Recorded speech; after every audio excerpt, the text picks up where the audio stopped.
o Maicon surpreende, recusa a proposta do Flamengo e decide ficar no Corinthians. Essa tem que respeitar, hein? Chamou muita atenção essa recusa do Maicon para o Flamengo. A gente está falando de um time que está disputando muitos títulos, que tem um poderio financeiro muito grande, que tem inclusive a prerrogativa de chegar no seu clube detentor dos direitos e tirar o jogador de lá, mas tudo dependia do atleta, tudo dependia do jogador. E esse foi o detalhe, o Maicon resolveu ficar no Corinthians. E aí, quando o jogador quer, gente, não adianta, não tem conversa. O Flamengo procurou o Shakhtar Donetsk, que tem os direitos do Maicon, fez uma proposta de 6 milhões de euros para adquirir em definitivo o jogador num contrato de 4 anos. Tem lá o Tite, que é um técnico que já trabalhou com o Maicon, que o Maicon conhece e tudo mais, e que teria um potencial de crescimento muito grande, né? O Flamengo está com uma questão aí do Alan, por exemplo, que contratou junto ao Atlético Mineiro, que está machucado, o Thiago Maia está perdendo espaço, podendo ser negociado com o Inter. Eles estão procurando esse volante, esse jogador. E o Maicon cairia como uma luva, pelo menos como alternativa, né, nesse grande elenco que o Flamengo está montando. Pois bem, o Maicon resolveu não aceitar. Ele tem um contrato de empréstimo do Shakhtar com o Corinthians até o final desse ano. Ele optou por continuar nesse contrato de empréstimo ao ir em definitivo jogar no Flamengo. Gente, é um negócio que a gente precisa entender de que forma aconteceu. Porque a gente está falando, a gente sabe, de um jogador muito identificado, que quer dar certo no Corinthians, mas que sofreu muito desde a sua chegada nessa passagem dele. Por conta de lesões, ele mesmo citou que veio de um período de guerras, né, entre a Rússia e a Ucrânia, ficou sem futebol lá um bom tempo, ele chegou aqui no calendário brasileiro e aí, por conta da sequência de jogos, acabou machucando. Também a gente precisa entender o contexto do Corinthians no ano passado, com uma série de mudanças de comissões técnicas e medidas turbulentas da diretoria, o clube vivendo uma fase terrível, e é óbvio que ele também teve dificuldades. E aí, hoje, nesse momento, eu ouso dizer que ele vive o seu melhor momento desde que ele voltou, sob comando do Antônio Oliveira. E ele apostou nisso, provavelmente. Mas não só isso, né? Pelas informações, ele também conseguiu acertar, juntamente dos seus empresários e com os dirigentes do Corinthians, o acerto de pendências que o clube tem com o jogador. Vejam só, com quem o Corinthians não tem pendências, né? E você pode até estar pensando assim, não, então não é que ele resolveu ficar no Corinthians e recusou o Flamengo, é porque o Corinthians devia dinheiro para ele.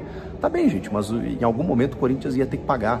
E ele estaria indo para o Flamengo ganhar mais, talvez, com uma outra perspectiva de carreira, ficar sem receber ele não ia.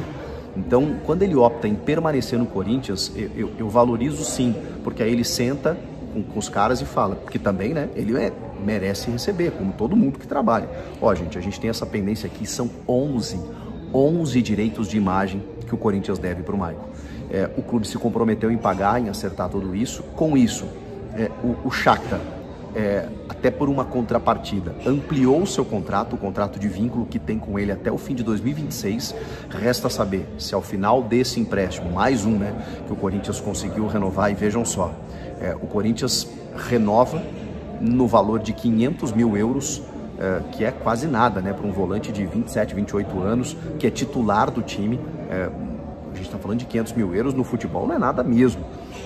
E o Corinthians não pagou nem os 500 mil euros da temporada passada, nem desse ano.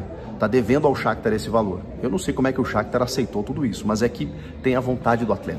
E o atleta não quis se transferir para o Flamengo. Optou por ficar no Corinthians. O Shakhtar, então, renovou o seu vínculo por mais um ano, até por uma garantia, e o Corinthians vai ter, pelo menos ele, até o final da temporada. Se chegar ao final do ano e o Corinthians quiser comprá-lo, tem a opção de compra, e isso sempre esteve no contrato, né?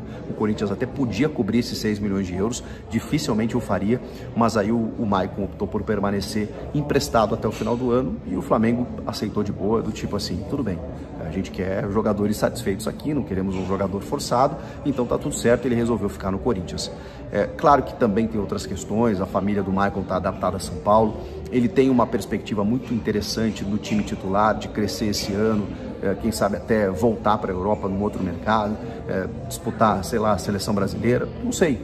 Ele está vivendo um grande momento e tudo depende do momento do seu clube. E a gente sabe como ele é um cara que ama o Corinthians, como ele veste as cores do Corinthians, como ele quer dar certo e como ele estava chateado com tantos momentos ruins que o clube passou no ano passado. Mas realmente chama a atenção.